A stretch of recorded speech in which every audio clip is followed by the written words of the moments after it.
The rain had been falling for 3 days straight when Nellie Chandler appeared out of the gray curtain of storm like something the land itself had coughed up, soaking wet from the crown of her hat to the soles of her boots, clutching a leather satchel against her chest, as though it contained the last valuable thing left in the state of Kansas. Levi Turner had been standing on his front porch watching the creek behind the barn swell toward dangerous when he first saw her. A dark shape moving through the flooded grass of the south pasture, stumbling once, catching herself, pressing forward with a stubbornness that, even at a distance, told him something about the kind of woman she was. He stepped off the porch into the rain without thinking, the water soaking through his shirt before he reached the fence line, and by the time he got close enough to call out to her, the thunder rolled so loud it swallowed his voice whole. She nearly walked directly into him. She pulled up short with a gasp, one hand flying to the hunting knife at her belt before she registered that he was just a man, just a tired-looking man in a soaked shirt with his dark hair plastered flat against his forehead, staring at her with an expression somewhere between alarm and fascination. "You lost!" he shouted over the rain. She stared at him for a beat, and then she reached into her coat and pulled out a compass, holding it up so he could see the needle spinning uselessly in its cracked housing, the glass face shattered clean through. "I have been for the last 6 hours," she said, loud enough to carry. "But I know exactly where I am." He looked at the broken compass and then back at her face, which was angular and determined and somehow radiant despite the mud on her cheek and the hair streaming down over her collar. "Come inside," he said, "and explain that to me." She followed him back across the flooded pasture and up the porch steps and through the front door of the house, and when she crossed the threshold, she left a trail of water across the floorboards that puddled at her feet while she stood in the entryway looking around at the clean, spare interior of his home with those dark eyes that seemed to be cataloging everything they landed on. Levi Turner was 28 years old and had been running his ranch alone for 2 years, ever since his father passed and his older brother took a wife in Missouri and decided Kansas could keep its storms. The ranch was called the Double T, sat on 340 acres of rolling grassland 12 miles north of Hays City, and had exactly the reputation a quiet, well-run spread ought to have, which was almost no reputation at all. He was known in town as reliable, fair-dealing, and not much for conversation, which suited him fine.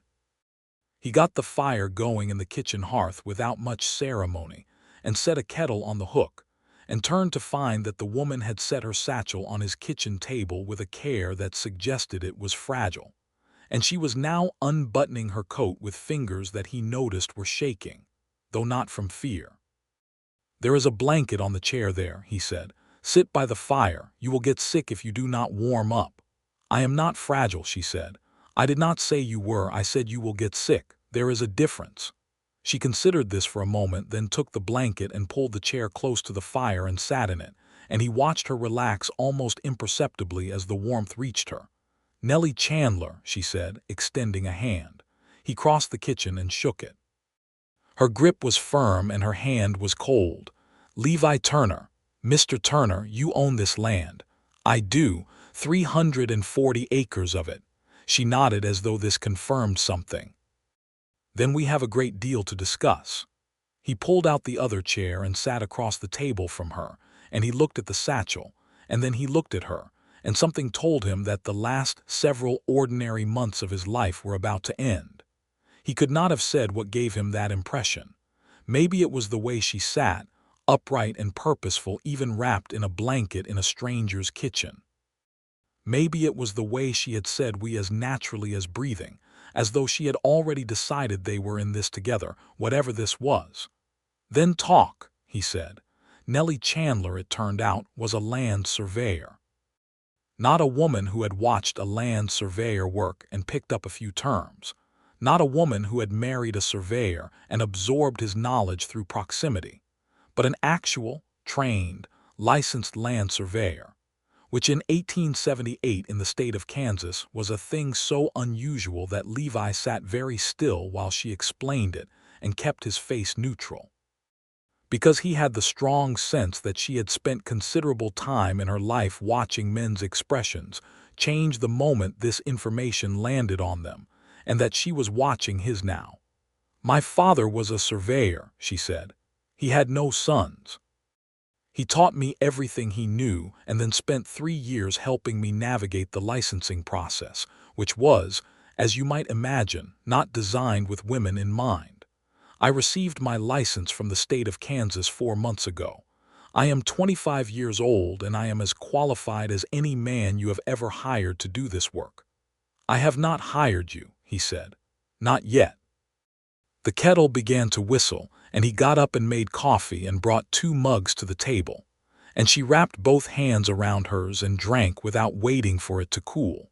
And he noticed again the shaking in her fingers, and decided she must have been walking in that rain for a long time before he spotted her. "Tell me about the satchel," he said. She reached over and unbuckled the leather strap and drew out a roll of paper wrapped in oilskin, carefully, thoroughly protected from the rain.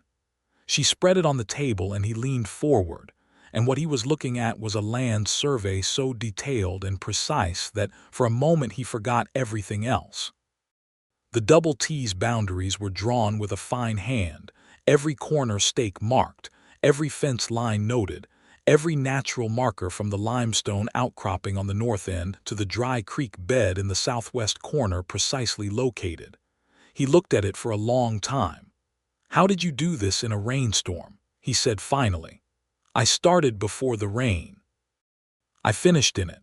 The oilskin kept the paper dry. She paused. "Mostly." He looked more carefully and saw that one corner was slightly water-stained, but the survey itself was intact, every line clean. He was looking at his land rendered with a precision he had never seen before, and the thing that struck him hardest was that it showed, clearly and undeniably, that his north fence line was in the wrong place. Someone, at some point, had placed it nearly 40 feet east of the actual boundary line, and those 40 feet, multiplied by the length of the fence, represented a substantial strip of land that legally belonged to him, but which he had been treating as belonging to his neighbor. He sat back in his chair and rubbed his hand over his jaw. "Where did you learn about the fence line issue?" he asked. "I did not know about it when I started the survey. I found it. That is what surveys are for." She met his eyes steadily. "You have a problem, Mr. Turner." "My neighbor is Dale Briggs," he said. "I know. Dale Briggs is not a man who accepts corrections gracefully. That is why you need this survey documented and filed with the county," she said. "It does not matter what Dale Briggs accepts gracefully. What matters is what the county record shows." He looked at her across the table, and the fire crackled between them and the rain hammered the roof, and he thought about Dale Briggs and the 40 feet of pasture land, and the years he had spent unknowingly seeding his own property. And then he looked at the woman who had come out of a rainstorm with a broken compass and the most precise piece of survey work he had ever seen, and he said, "How much do you charge?" She told him. It was a fair price. He agreed without haggling, which seemed to surprise her slightly, and then he showed her to the spare bedroom and said she was welcome to stay until the rain stopped, and she said she had a horse at a livery in Hays City and she needed to get back, and he said the road to Hays City was likely underwater and she was welcome to stay until the rain stopped. She stayed. The rain stopped 2 days later. Those 2 days were among the strangest of Levi Turner's recent life, and he could not have explained precisely why they felt strange, only that the house felt different with her in it, fuller and more awake, as though it had been operating below some necessary level of occupation, and had not known it until now. She was not a woman who filled space in the obvious way, with noise or movement or constant conversation. She was actually rather quiet, and she spent long hours at his kitchen table with her papers and her tools, doing calculations. He watched over her shoulder until she looked up and raised an eyebrow, and he remembered himself and went back to his own work. But she asked questions. Not small talk, not the polite nothings that people deployed to fill silences. She asked real questions.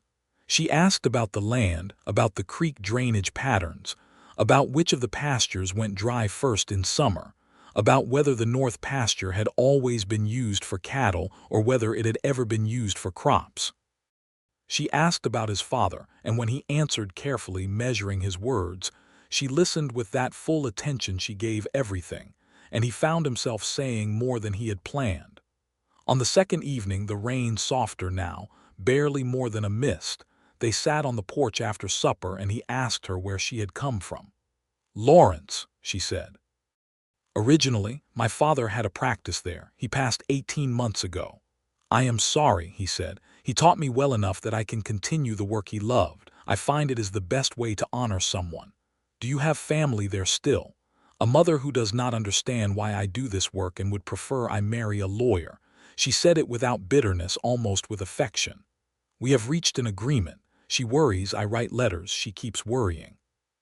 He smiled at that, and she glanced over and caught him smiling, and something shifted between them in that moment, something small and barely noticeable, like the first crack in a sheet of river ice. "What about you?" she said. "My brother James is in Missouri with his wife. My parents are both gone. The land is mine and I work it. Do you like it, the work?" He thought about that honestly because she was asking honestly. "Yes," he said. "I like that it asks everything of you and gives back exactly what you put in. I like that it does not lie." She was quiet for a moment, looking out at the rain-soaked pasture, the grass so green it almost hurt to look at, and then she said, "That is exactly how I feel about survey work." He looked at her profile in the gray evening light and thought that she was beautiful in a way that had nothing to do with being pretty, though she was that too, but beautiful in the way that things built for purpose are beautiful, all function and line, nothing wasted. He looked away before she caught him at it. When the rain cleared on the morning of the third day, she packed her satchel with the methodical efficiency he had come to recognize as characteristic of her, checked the oilskin wrapping on the survey documents, verified that everything was in order, and then stood in his yard in the clear morning light and put on her hat. He had saddled his horse. "I will ride to town with you," he said. "To the livery. The roads are still soft and there may be washouts." She looked at him with that measuring look, and he kept his expression steady, and she said, "All right." They rode to Hays City side by side on roads that were exactly as soft as he had predicted, passing two places where the road had washed out enough that they had to pick their way around, and he was glad he had come, and he thought she might be glad too, though she would not have said so. Hays City in 1878 was a cattle town that had moved past its wildest years, but still carried the memory of them in its bones. It had 2 hotels, 4 saloons, a general store, a hardware store, a land office, a bank, and more than enough characters to keep things interesting. It was also the county seat, which was why Nellie had chosen it as the base of operations for her survey practice. She had a room at one of the hotels, the Cattleman's, which was the more respectable of the two, and an office arrangement with the land office, where a man named Horatio Pratt served as county land recorder and had, she told him, been one of her father's old acquaintances, which was how she had come to Hays City in the first place. They stopped outside the livery and she dismounted and turned to him, and he handed her the payment for the survey work in an envelope, and she tucked it into her coat without counting it, which he appreciated. "I will file the survey with the county today," she said. "You should have the official documentation within the week. Once it is on record, you will have clear legal standing regarding the fence line.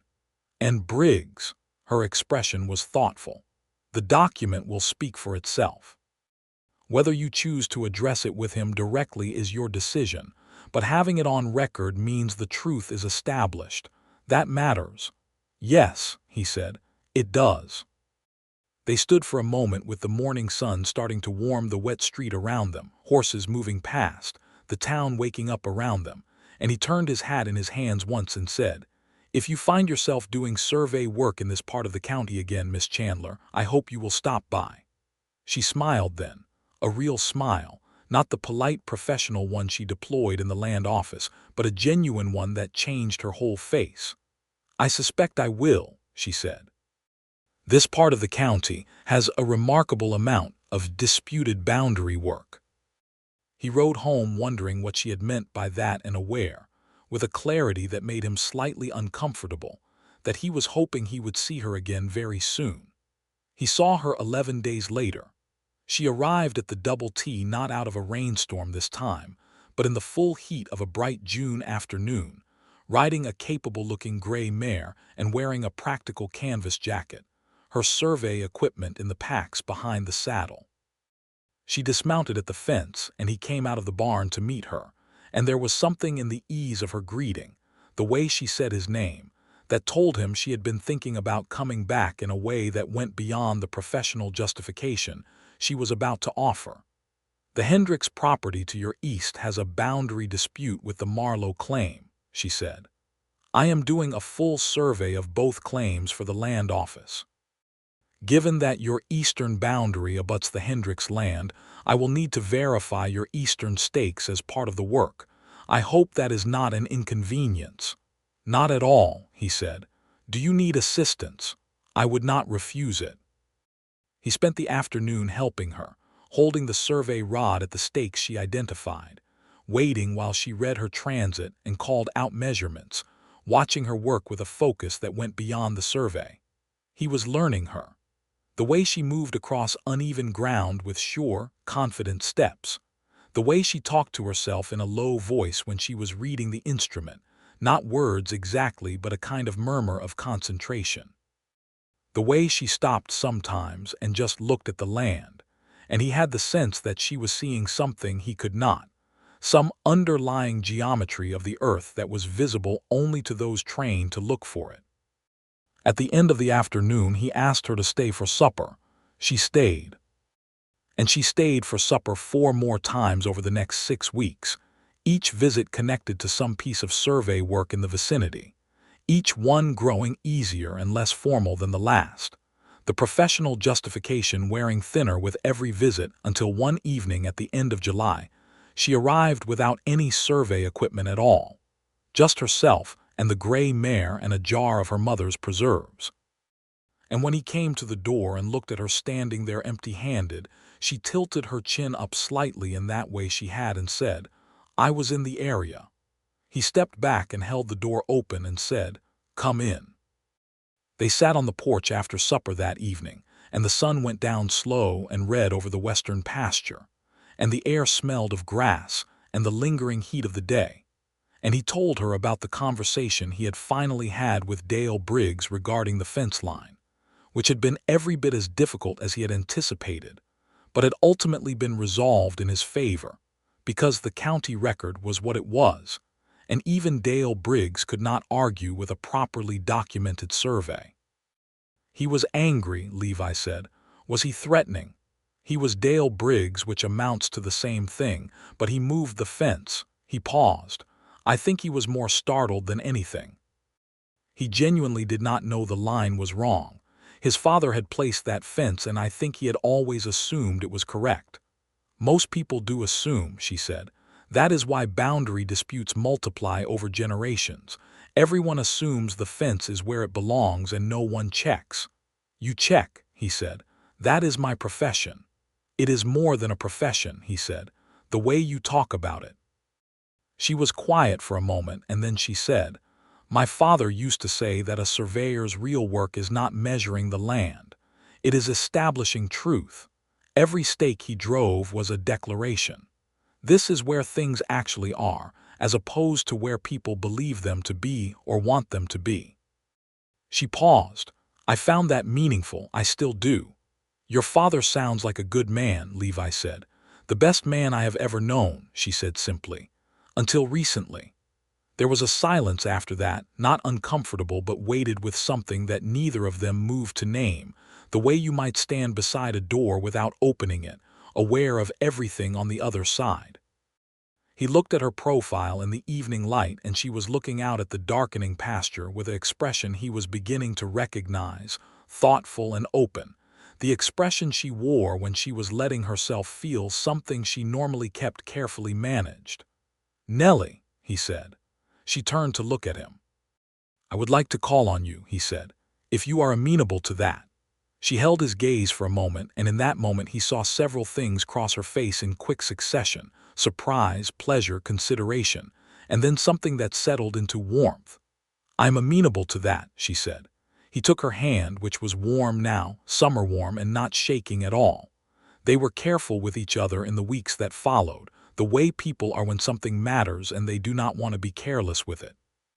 He rode to Hayes City on Sunday afternoons and they walked the town together, or sat in the small office she rented near the land office and looked at her survey work. And she explained things to him that he found he wanted to understand, not just about the technical work, but about why she loved it. She had a way of explaining that made the world seem larger, more layered.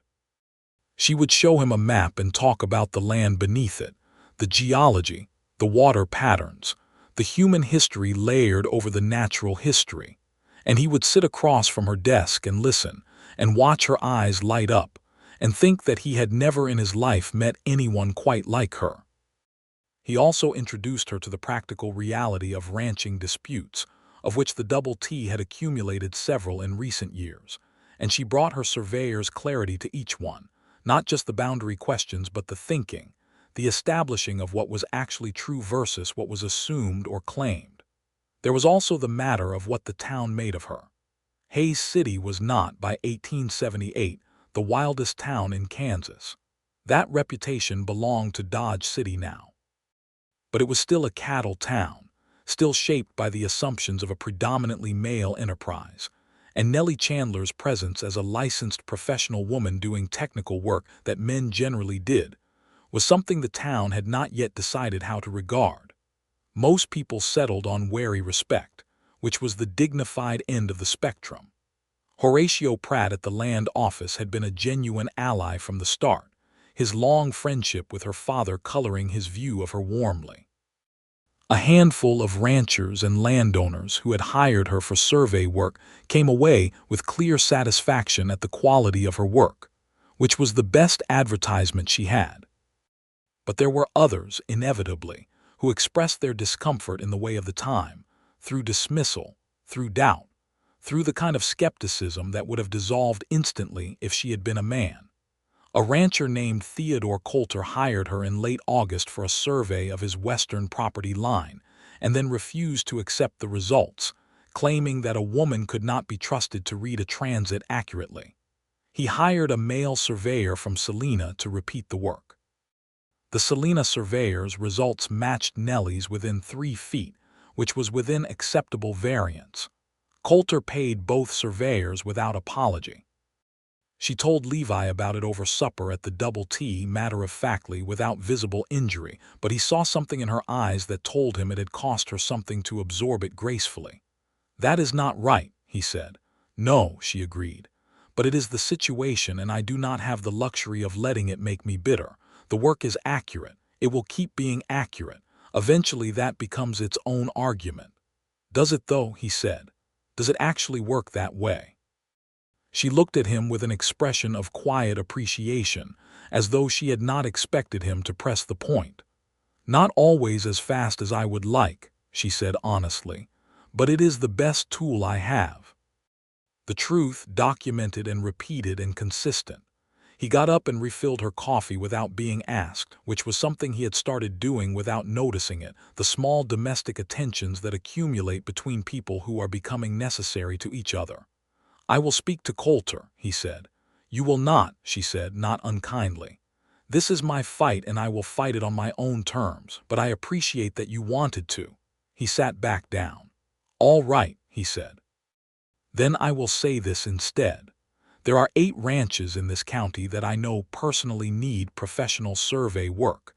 I will tell every single one of their owners where to find you." She looked at him for a long moment, and then she smiled, and it was the kind of smile that bypassed all the careful management she maintained, the smile that was entirely and only Nellie, and he felt it somewhere in the region of his sternum. "That," she said, "I will accept." He did exactly as he had said he would, and by September she had more work than she could comfortably schedule, which meant she was in the field more and in town less, which meant he saw her less frequently, and he was surprised by how much he noticed her absence in the texture of his weeks. He was aware, in the way that an honest man is aware of his own feelings, that he had fallen in love with her.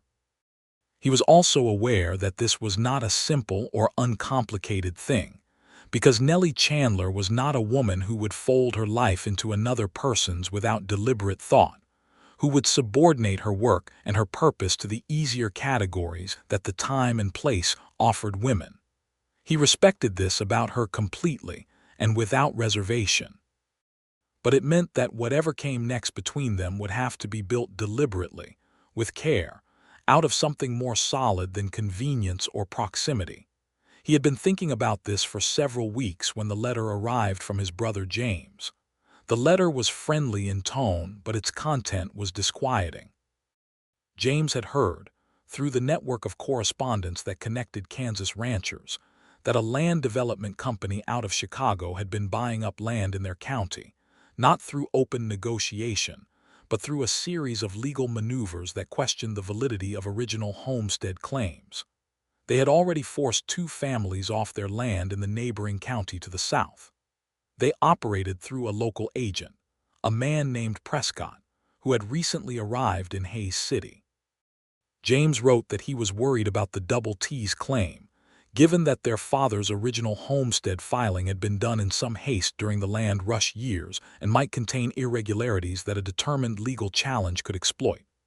Levi read the letter twice, and then he saddled his horse and rode to Hays City.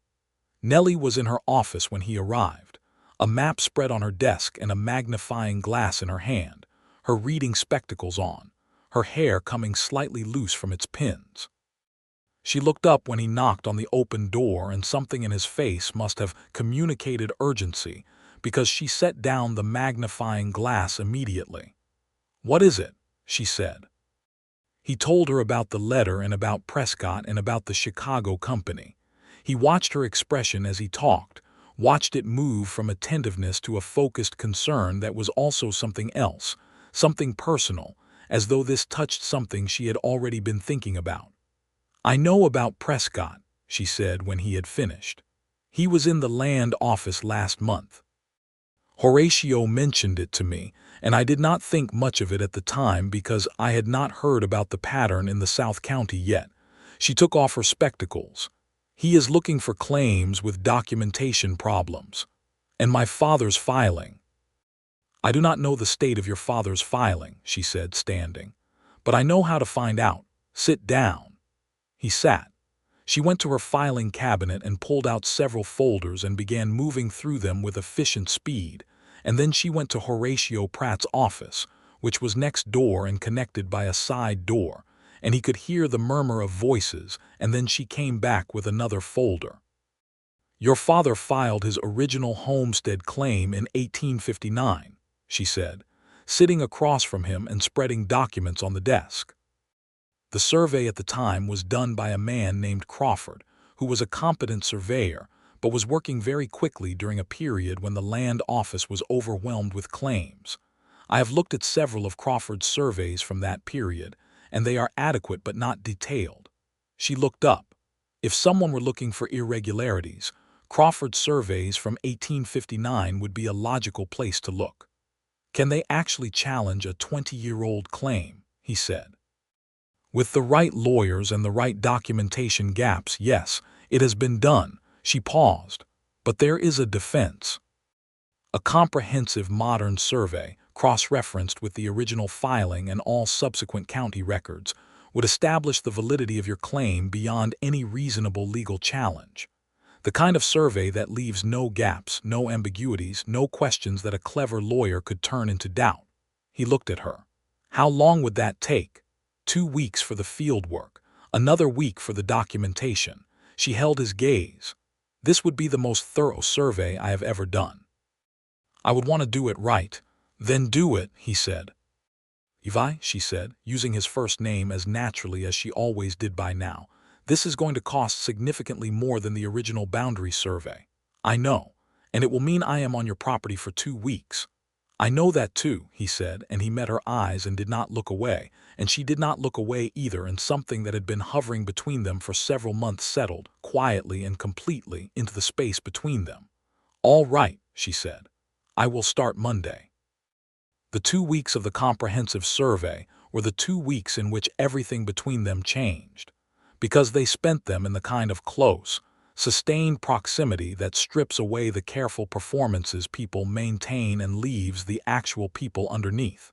And what they found underneath each other was something neither of them had been entirely prepared for. They started at dawn each day, Nellie with her transit and her field notebook and her measuring chain, Levi helping wherever hands were needed, learning the rhythm of the work, and they finished at dusk and sat on the porch in the cooling evenings and talked about what the day had showed them. On the 4th day, they found something that changed the nature of the survey entirely. In the southeast corner of the property, in an area thick with old cottonwoods along the creek, Nellie found an original boundary marker that had been placed, based on its characteristics, well before Crawford's 1859 survey, perhaps in the 1840s, which was before the area had been formally surveyed at all. It was a carved limestone post, worn and half buried, with marks on it that she spent an hour documenting before she said quietly, "This was placed by someone who knew this land before the Homestead Act, before the whole framework that we are working within." He looked at the stone and at her face, which was moved, genuinely moved, in a way she did not always allow herself to show. "Who?" he said. "Cheyenne, most likely, or Arapaho. This part of Kansas was their country." She looked up at him.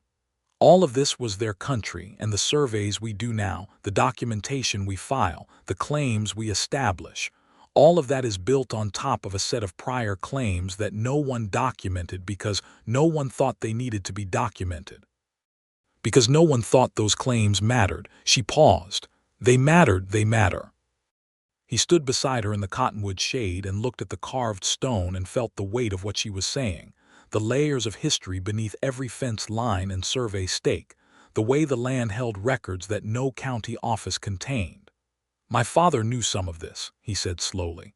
"He never talked about it much, but I remember him being quiet sometimes when we found old campsites or fire rings. He knew what they were. Most people prefer not to know," she said. "It is easier that way." "But not better," he said. "No," she agreed, "not better." She documented the marker thoroughly and noted it in her survey record, which was more than many surveyors would have done. And the fact that she did it, that she thought it important enough to record, was one more thing that settled deeper into his understanding of her. On the 8th day of the survey, Prescott came. Levi was at the north fence line with Nellie when he heard horses and looked up to see a man in a city coat riding across the pasture toward them with 2 other men behind him. He stood up straight and waited, and Nellie set down her transit and stood beside him. Prescott was smooth and self-possessed in the manner of someone accustomed to negotiating from a position of manufactured authority.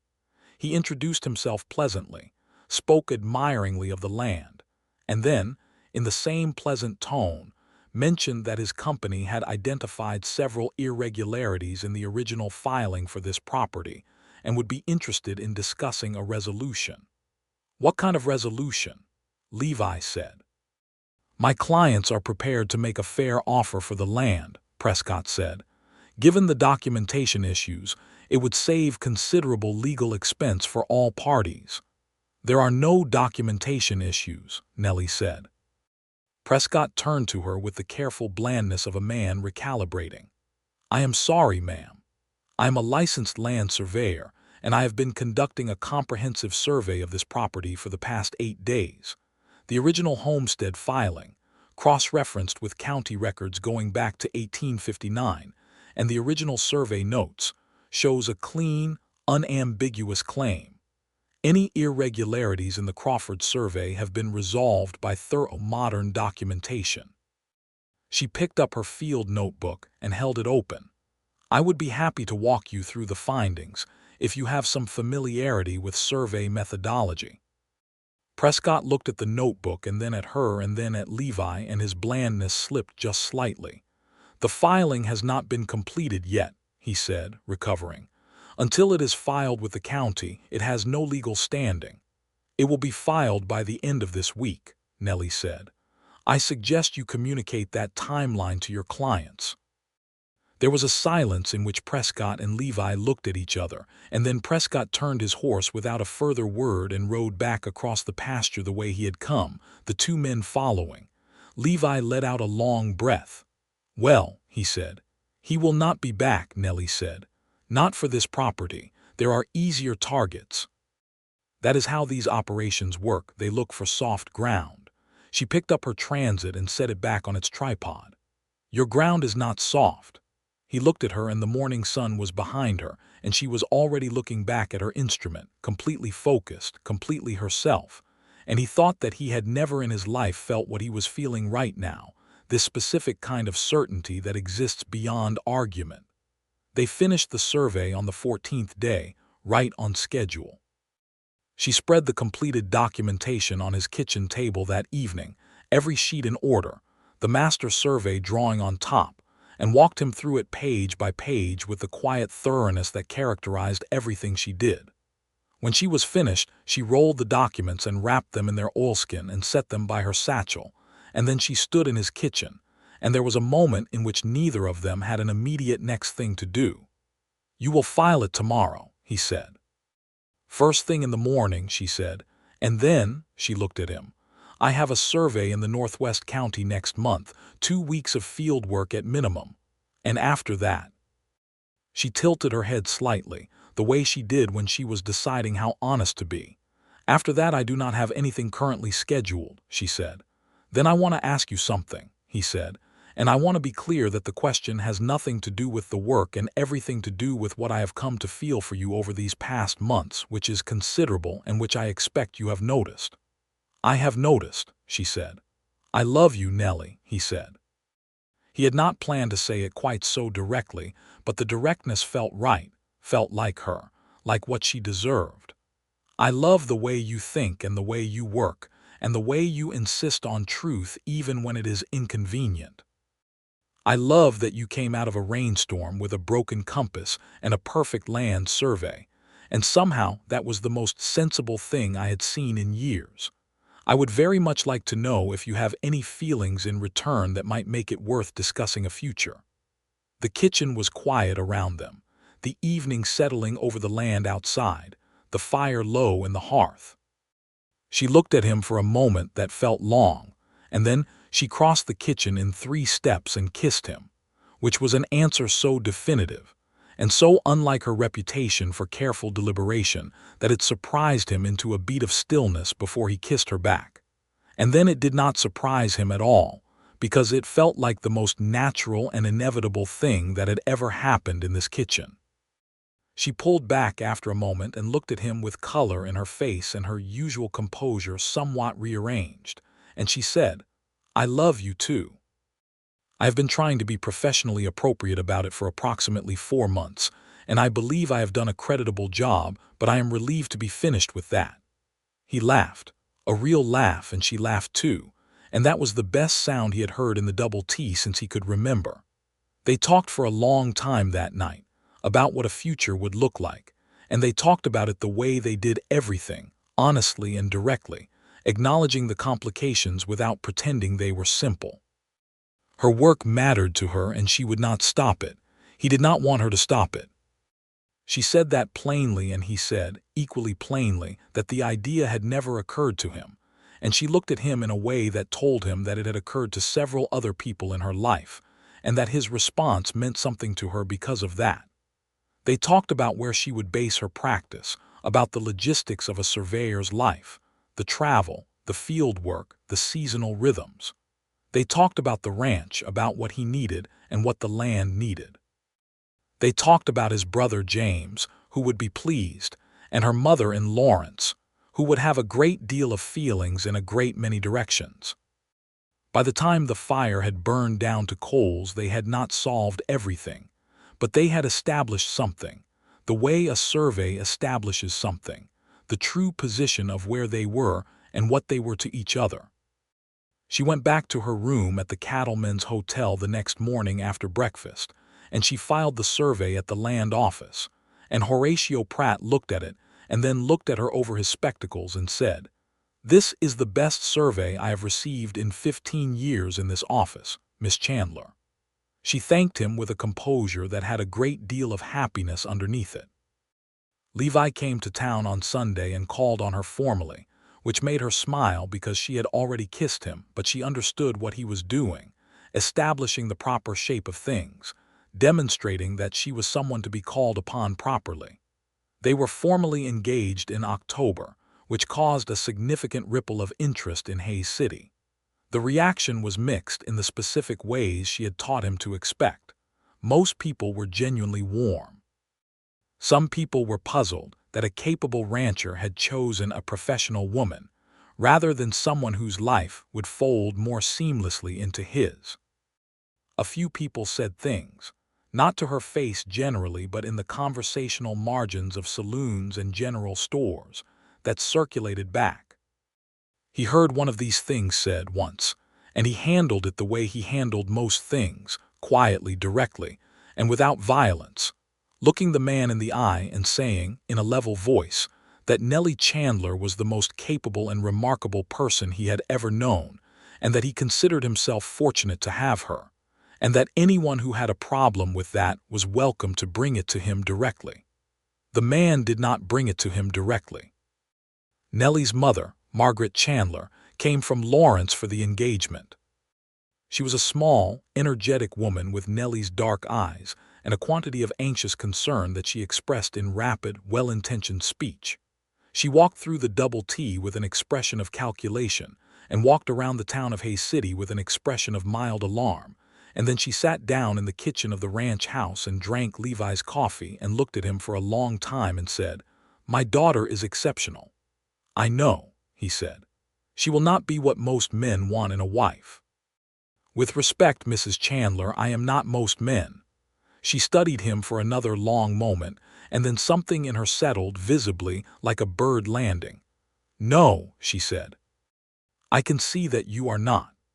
She pulled Nellie aside the following morning, and Levi did not hear the conversation, but he saw Nellie come out of it with bright eyes, and a particular set to her shoulders that he recognized as the posture of someone who has received something they needed, and was not going to make a large display of it.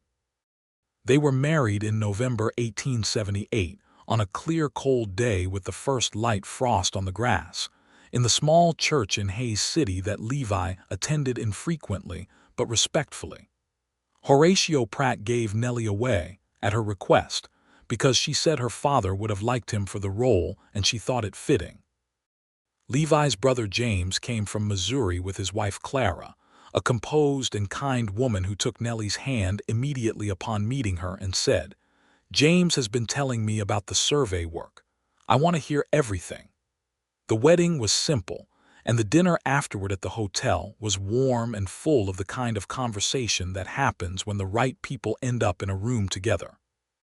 James pulled Levi aside at one point and said, "She is extraordinary," and Levi said, "I know," and James clapped him on the shoulder and said, "Pa would have loved her," and they both stood quietly with that for a moment. Nellie's mother wept at the ceremony, the happy, worried kind of weeping that mothers perform, and afterward she held Nellie's face in her hands and said something private, and then she held Levi's hand in both of hers and said, "Take care of her." "I will," he said, "and she will take care of me. That is the agreement." Margaret Chandler laughed at that, a surprised, genuine laugh, and Nellie looked at him across the room with an expression of such pure warmth that he thought he would remember it for the rest of his life. They moved Nellie's office into the ranch house, which required rearranging the east bedroom into a proper workspace, with bookshelves for her reference materials, and a large drafting table for the survey work, and a spot for the transit case and the other equipment. Levi built the shelves himself over 2 weekends, and she organized them with the same systematic precision she brought to everything, and when it was done she stood in the doorway and looked at it and said, "It is perfect. with a quiet satisfaction that was different from her usual professional composure, softer, more private. "It is yours," he said, "as long as you want it." "I intend to want it for a very long time," she said. The winter of 1878 into 1879 was not the harshest Kansas had seen, but it was demanding enough, and they learned each other through it, learned the rhythms of a shared life, which is a different kind of learning from the courtship kind. They learned where they fit together naturally, which was almost everywhere, and where they occasionally scraped against each other, which they handled with the same directness they had brought to everything from the beginning. He learned that she woke before dawn and liked the first hour of the day in silence with her coffee and her thoughts. He learned to give her that hour without taking it personally. She learned that he needed to be outside and moving by mid-morning, or he became restless in a way that made him short-spoken. She learned to recognize the restlessness early and send him out.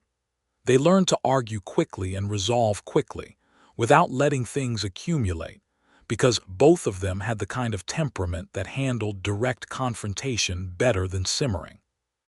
They had 4 genuine arguments in the first winter of their marriage, all of them over before they got cold, all of them ending in the kind of hard-won understanding that strengthens rather than erodes.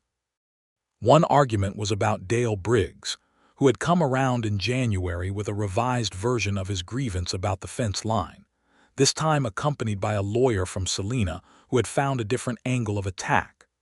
Levi's first instinct was to handle it himself, and Nellie's first instinct was that the survey documentation was the correct tool and should be deployed immediately, and he felt briefly that she was overstepping into something he was managing, and he said so. She was quiet for a moment, and then she said, "You hired me to document the truth about your land so that no one could take it from you. That documentation exists. Using it is not overstepping. Refusing to use it because of pride would be the thing that costs you."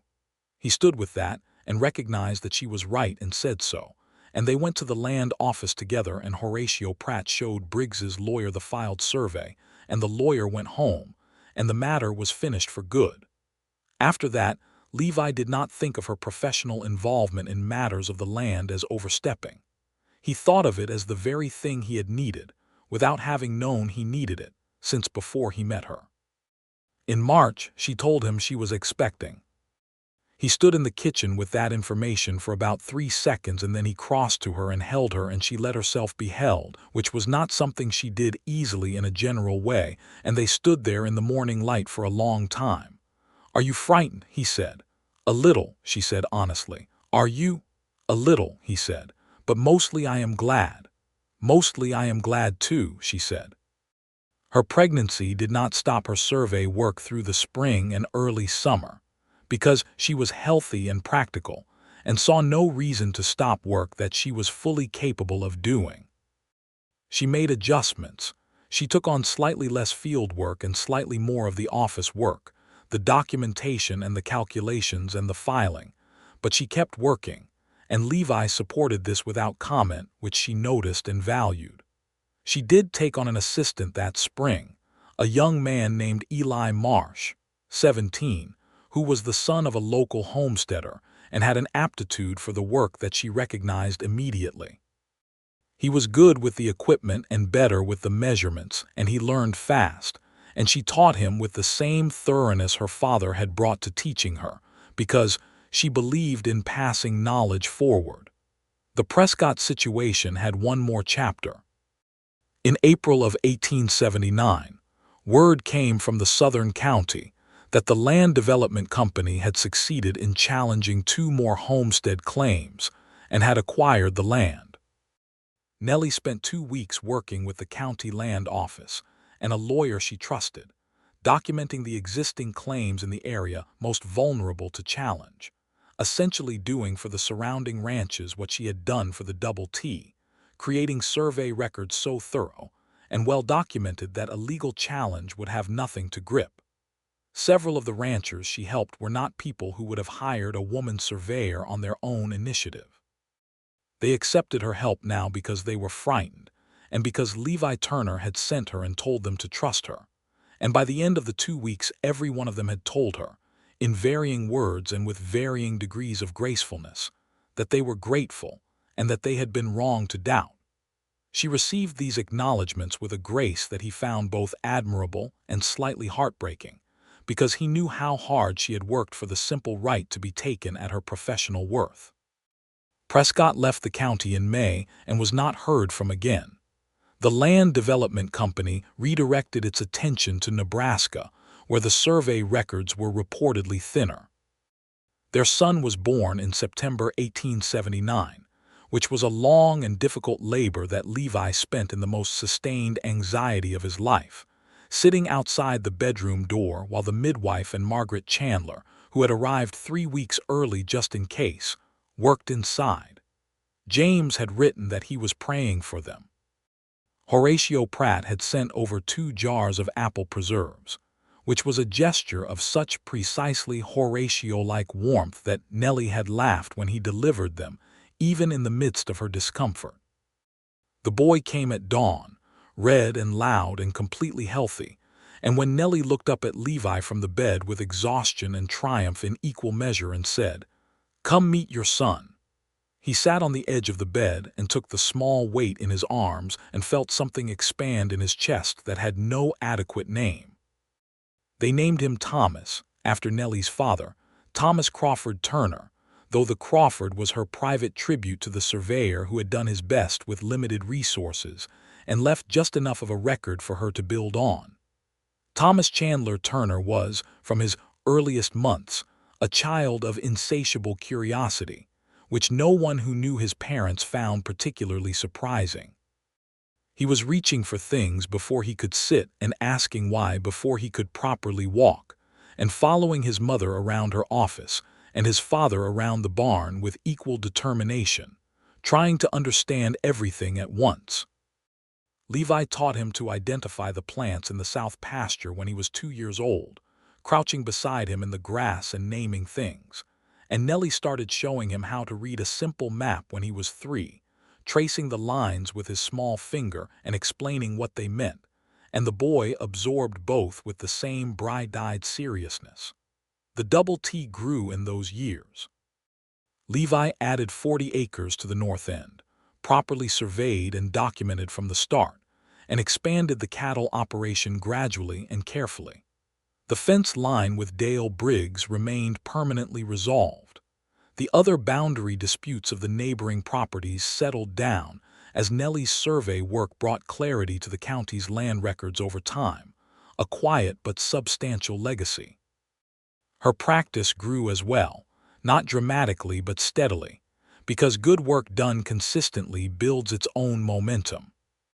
Eli Marsh, now 18 and then 19 and then 20, became a genuinely skilled surveyor under her teaching, and she helped him through the licensing process with the knowledge of every obstacle she had faced herself, clearing the path where she could and preparing him for the places she could not clear. The town's relationship with her shifted over the years, slowly and incompletely, but measurably. The Hayes City Sentinel, which had reported her original licensing with a tone of bemused curiosity, ran a piece on her survey work in 1881 that was straightforwardly admiring. The county commissioners, who had initially accepted her filings with barely concealed skepticism, had come by 1882 to regard her records as the most reliable in their archive. She was still, without question, working against a current that was not designed to carry her. She knew this and accepted it without bitterness, without the fiction that it was not happening. But the water she moved through was shifting degree by degree, and she was part of what was shifting it. In 1882, James and Clara came from Missouri with their 3 children for a summer visit, and the double T was full of people in a way it had not been since the wedding, and Levi stood on the porch one evening watching the yard, where Nellie was showing James's eldest daughter how to use the hand level, where Thomas was chasing James's 2 younger boys around the fence post, where Clara was bringing lemonade and laughing at something. And he felt a completeness in the scene that settled into him like water into dry ground. James came and stood beside him, and they watched the yard in companionable silence for a moment, and James said, "Do you remember what this place felt like when you were running it alone?" "I do," Levi said. And this is better," he said. "There is no comparison." James smiled. "No," he agreed. "There is not." That evening, after the children were put to bed and James and Clara had retired, Levi and Nellie sat on the porch in the summer dark with cups of coffee cooling in their hands, and the sky was enormous and full of stars, and the grass rustled in the warm night air. "James told me today that he thinks we have the best ranch in the county," she said. "He is biased," Levi said. "The survey records probably help the overall impression," she said, with the small, private smile she reserved for her own professional jokes. He laughed. "The survey records help a great deal."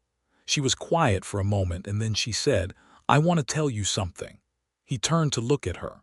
"When I rode out of that rainstorm and walked into your fence line," she said, "I was not having a good day. The compass had broken that morning, and I had been working in the rain for 6 hours, and I was cold and exhausted, and I was arguing with myself about whether I had made a mistake, coming here, setting up a practice in Hayes City, thinking I could build something in a place that had no particular reason to welcome what I was trying to do." She paused. "And then you were standing there, getting soaked in someone else's rainstorm because you had come out to check on the creek, and you looked at my broken compass and you said, 'Come inside.' And something about the way you said it, not dismissively, not with pity, just with genuine interest, just with 'come inside and explain that to me,' made me think that maybe I had not made a mistake after all." He looked at her in the dark, and the stars were very bright, and her face was calm and open, more open than she usually allowed in the world. "You had not made a mistake," he said. "I know that now," she said. "I am saying that you were the first thing that told me so." He reached over and took her hand, and she laced her fingers through his, and they sat like that for a long time, watching the stars and not needing to say anything else. In the spring of 1883, she discovered she was expecting again. Thomas was 3.5 and had opinions about everything, including the baby, which he referred to as "my baby" with a proprietary confidence that made both his parents laugh. He had already decided, before anyone knew what the baby was, that it was going to be a boy, because boys were, in his considered assessment, more useful, which was an opinion that earned him a patient but thorough correction from his mother regarding the utility of all people regardless of their presentation. The baby was a girl born in October of 1883, red-haired in a way that baffled both parents until Nellie remembered an aunt in her mother's family who had been red-haired, and Thomas looked at her for the first moment and said, "She is very small," and then, after a pause, "I will teach her things."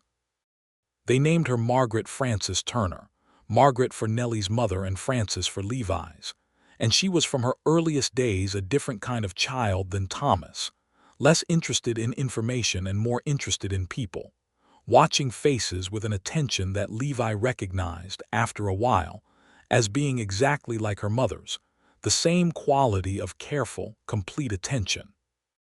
Margaret Chandler arrived from Lawrence again and held her namesake granddaughter for a long time and told Levi, in a quiet moment in the kitchen, that she had been wrong to worry as much as she had. "You were her mother," he said. "I would expect nothing less." "I mean that I was wrong about the specific worry," Margaret said. "I worried that she would give up the things that made her herself for the things a wife was supposed to be. I see that has not happened." "It would not have happened," he said. "I would not have wanted it to." Margaret looked at him with eyes very like Nellie's. "You are a good man, Levi Turner." "I am trying to be," he said, which was the most honest answer he could give. The years moved with the rhythm of working land, seasons layering on seasons, each one distinct and all of them continuous. The Double T settled into its full shape, 380 acres by 1885, every inch surveyed and documented and certain. The cattle operation was profitable without being dramatic, the kind of steady productive enterprise that builds real wealth over time, rather than the explosive fortune that burns fast. Levi was known in the county as a man whose word was absolutely reliable and whose land records were the clearest in the region, and both reputations were ones he was proud of. Nellie's survey practice had become, by 1885, a recognized institution in the county, not just her own work but the broader effect of it, the improved quality of the land records, the resolution of disputes that had previously festered for years, the documentation of boundaries that had only existed in people's approximate memories. Eli Marsh had his own practice now, trained by her, and he referred difficult cases back to her, and she referred overflow work to him, and the professional respect between them was genuine and mutual.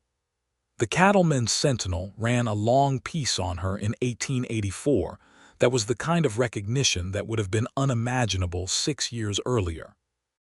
It was careful in its phrasing, as most public recognition of women who did unconventional things tended to be in that era, walking the line between celebration and the implicit suggestion that she was exceptional in a way that did not challenge the general order. She read it and said to Levi that it was better than being ignored and not quite as good as being treated as ordinary, and that she would take it. "The ordinary will come," he said, "one generation behind where it should, but it will come." She considered that. "One generation behind feels about right for Kansas," she said, and he laughed, and she laughed too. Thomas Turner at age 6 was already fascinated by land and measurement in a way that suggested his mother's instincts were winning the long game.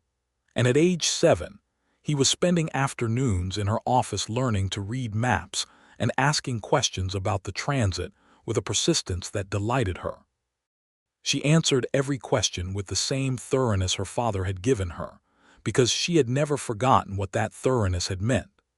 Levi taught him the cattle side with equal care, the reading of weather and grass, the management of animals, the economics of a ranch operation, and Thomas absorbed both educations simultaneously with the cheerful ambidextrousness of a child who has not yet been told that you have to pick one thing.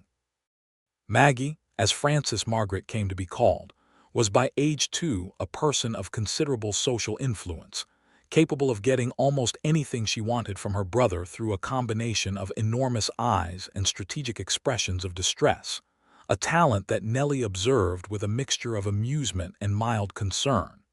"She is manipulating him," she said to Levi one evening, watching through the kitchen window as Maggie worked her particular magic on Thomas to get his piece of cornbread. "She is learning how the world works," Levi said, without much concern. "She is learning that Thomas in particular works a certain way," Nellie said. "He is learning to be immune," Levi said. "It is taking some time, but the lesson is ongoing." Nellie shook her head, smiling despite herself. "She is going to be unstoppable. In this family," Levi said, "that is not a character flaw." She looked over at him, and the evening light was warm in the kitchen, and Thomas was conceding the cornbread with more grace than might have been expected, and Maggie was already eating it with serene satisfaction, and Nellie felt the familiar deep settledness of her life here, a settledness that had nothing to do with the smallness of her world because her world was not small. She traveled it constantly, measuring and documenting and establishing truth, but at the center of it was this kitchen, this man. These children, this land that she knew better than almost anyone. She had surveyed the Double T in its entirety 3 times now, each survey building on the last, and she knew every corner stake and every boundary marker and the limestone post in the southeast cottonwoods and the creek drainage patterns, and the way the north pasture held water after heavy rain, and the way the south field dried first in drought. She knew it the way she knew the work, thoroughly and completely, and the work and the land and the man and the life had braided themselves together into something that no surveyor's notation could fully capture, though she had tried, in her own way. There was a map on the wall of her office, a large one, the full Double T survey with all its notations, and in the southeast corner where the limestone marker was she had drawn a small detail, a careful rendering of the carved stone, and beneath it in her precise surveyor's hand she had written a notation that was not standard survey language. Here the land remembers what preceded us. We hold this ground as stewards, not as owners of something that was never ours to own, only to care for. Levi had seen it and stood in front of it for a long time without speaking, and then he had kissed her on the forehead and said nothing, which was the right response. In 1886, something happened that they had not anticipated, which was that Eli Marsh got into a serious dispute with a rancher named Fordham over a survey Eli had done. And Fordham, who was a large and not entirely stable personality, made the dispute personal in a way that began to feel threatening. Eli came to Nellie and Levi about it, not because he could not handle professional disputes, but because this had moved past professional, and Levi rode over to Fordham's ranch with Eli and said, directly and without drama, that the survey was accurate and documented, and any dispute about it needed to go to the land office and not to the man who had done the work, and that further threatening behavior would be responded to through the sheriff. Fordham backed down. Not immediately and not gracefully, but he backed down, and Eli's dispute went to the land office and was resolved in Eli's favor based on the documentation, and afterward Eli told Nellie that he understood now, in a way he had not fully understood before, what it meant to have the documentation be unassailable. That is the whole point, she said. Establish the truth so clearly that it cannot be argued with. Then the argument has to go somewhere else. Your father taught you that, Eli said. He taught me the principle, she said. Life provided the applications. By 1887, Thomas was 8 years old and had decided that he wanted to be both a rancher and a surveyor, which his parents told him was an entirely achievable goal, and one that would serve him very well. He was spending weekend mornings helping in the field with his mother's survey work, holding the rod and learning to read the transit, and weekend afternoons helping his father with the cattle, and he had a seriousness about both that went beyond his age. Maggie was 4 and had her own ideas about the future, which changed weekly, but always involved being in charge of whatever she was currently most interested in. She had recently decided she wanted to run the ranch, and had begun issuing directives to the hands with a confidence that her father found highly entertaining, and her mother found exactly as alarming as she had predicted she would. They were sitting at the supper table on a Friday evening in the spring of 1887, the 4 of them, Thomas telling a long and somewhat circular story about something that had happened at the schoolhouse in Hays City that week, Maggie eating her beans with great concentration, and occasional unsolicited commentary on Thomas's story, Levi listening to both with the patient warmth that fatherhood had developed in him. When Nellie looked around the table and felt something that she sometimes tried to find words for and never quite could, a recognition of fullness, of rightness, of having arrived somewhere real. She had arrived once, soaking wet, with a broken compass and a perfect survey, at the fence line of a ranch she had never seen, and a man had come out of the rain to meet her and said, "Come inside and explain that to me." She had explained it. And in the explaining and in everything that had come after, they had built something together, the way good surveys build something, by establishing truth carefully and consistently, by documenting what was real, by driving stakes in honest ground and saying, "Here, this is where things are." "You are very quiet," Levi said to her across the table. "I am listening," she said, "to Thomas's story about the schoolyard dispute over a marble." "Among other things," she said. He looked at her and she looked at him, and between them was 8 years of shared ground, surveyed and known and cared for, and a table with 2 children and beans going cold and the evening light coming in through the window over the good Kansas land, and she reached across and put her hand on his, and he turned his over and held it. Thomas did not notice, being fully involved in the marble story. Maggie noticed and said with 4-year-old directness, "Why are you holding hands at dinner?" "Because we want to," Nellie said. Maggie considered this. "Okay," she said, and went back to her beans. Levi's face had that quality it sometimes had, a complete, uncomplicated happiness that he allowed in private, and Nellie squeezed his hand and turned back to the table and the evening and the story and the life they had built together, which was as well documented and as thoroughly surveyed as any piece of ground in Kansas, and which she intended to keep building for as long as they had. The seasons of the Double T moved forward, each one layered on the last, the grass growing and browning and growing again, the cattle moving with the seasons, the survey work expanding outward from its center in ever-widening rings of accuracy and record, the children growing toward themselves with all the energy and contradiction and occasional comedy that children bring, and at the center of all of it, on a porch in the evenings or at a kitchen table in the mornings, or in a field under the wide Kansas sky. Two people who had built their life on the same foundation they built everything else, truth, established carefully, documented thoroughly, and held with both hands.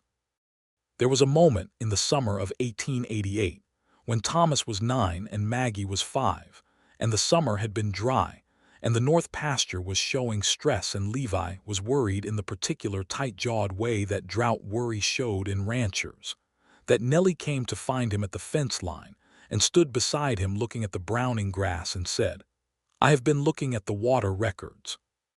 If we redirect the secondary drainage channel from the creek to run through the north pasture, the distribution changes significantly. We would get more water to the stressed areas and less pooling near the barn." He looked at her and then at the pasture. "You have been surveying the water drainage." "I survey everything," she said. "You know this." He almost smiled. "How long would it take to redirect?" "A week of work, 2 men with shovels and a good understanding of the grade, which I can provide." He was quiet for a moment, looking at the dry grass and the tight sky, and then at her face, which was calm and practical and contained that particular quality she always had, the quality of a person who has looked at something clearly and is offering what she has seen. "All right," he said. "Show me."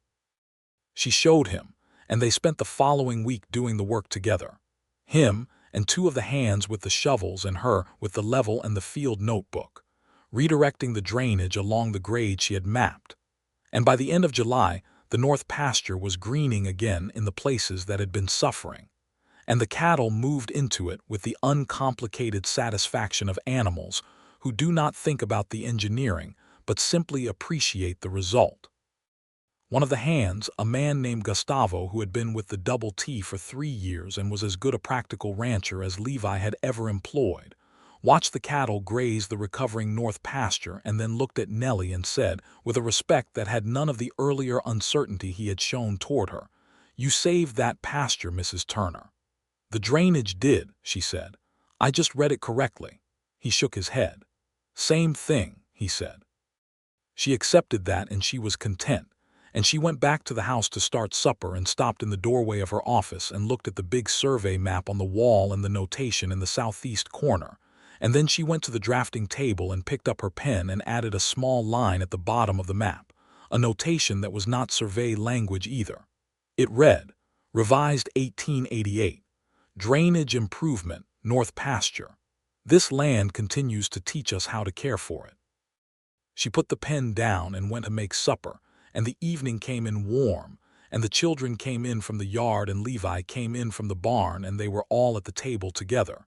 And it was the same table it had always been, and a completely different life from any she had imagined, and she could not think of a single thing she would change.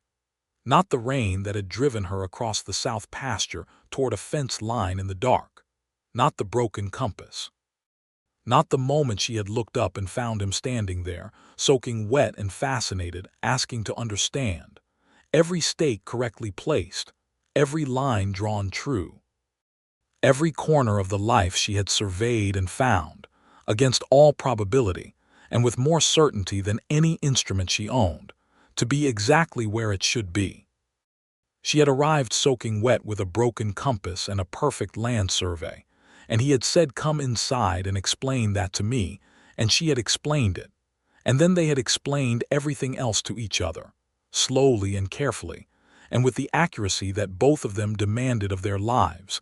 And the result was this: a house on good Kansas land, a man worth loving and fully loved, children growing toward their futures with all the advantages of parents who had taught them that truth was worth the effort of establishing it, and work that mattered, done well, leaving behind a record that would last.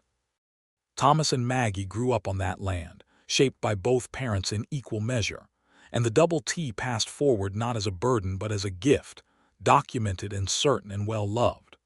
The survey records of Hays City, Kansas, contained no finer work than Nellie Turner's, and the land itself held no better story than the one she and Levi had written on it, season by season, acre by acre, true and permanent and complete.